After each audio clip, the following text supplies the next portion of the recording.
football.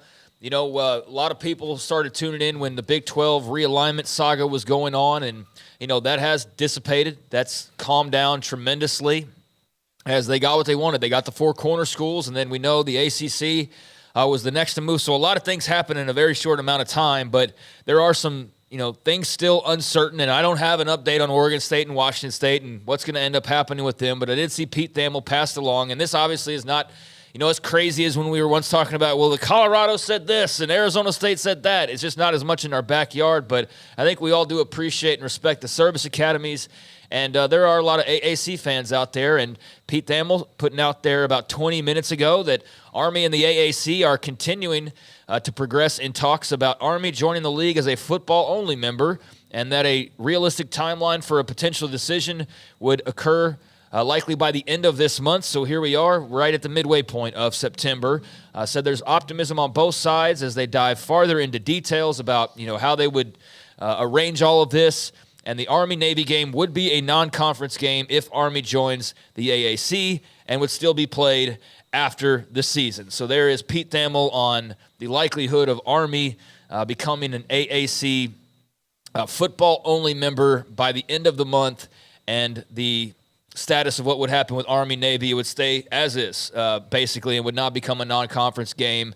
So that's a little realignment for you. I know it's not as hot and heavy as it once was, but there is another just piece of kind of the, you know, everything kind of sorting itself out on the other side of things. You wonder in a normal year, which nothing's normal anymore, but in a normal year, how much that I'm happy for Army, great for them.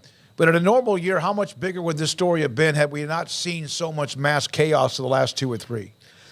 I think about the same, honestly. Yeah. I don't know that there's just a big audience for Army that you'd be like, wow, and they're going to the AAC? No way. I don't think that's that big of a deal for most people. And I think it's something you'd make note of.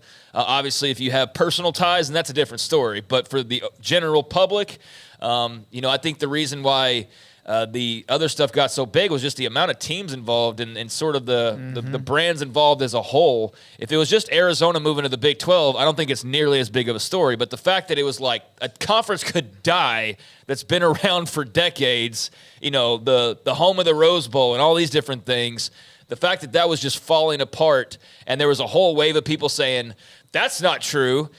I mean, it created this whole thing. There's nobody going, Thamel's full of it. He's working for Endeavor. Clearly, Army's in his back. You know, there was none of that stuff that's throwing more gasoline on it. It's just it's one school making a move to a conference. It's not a power conference, so I don't think it's huge on the radar, but they still deserve the respect and the reporting and all that. So, yeah, that's why I bring it up, because that'd be, you know, a step up, I guess you could say, for Army football. Yeah, and the whole, I mean, they're not going to change anything about what they're doing late in the year with the Navy and all that. I think it's good. Yeah, so it's not like this whole geography shift of you know, like we're seeing with the ACC and Cal and, you know, that kind of a deal. Yeah, so absolutely. There's just an update. Army looking like they could be headed towards the AAC, and if that's the case, football only, then congratulations to them on that. Meanwhile, I don't know if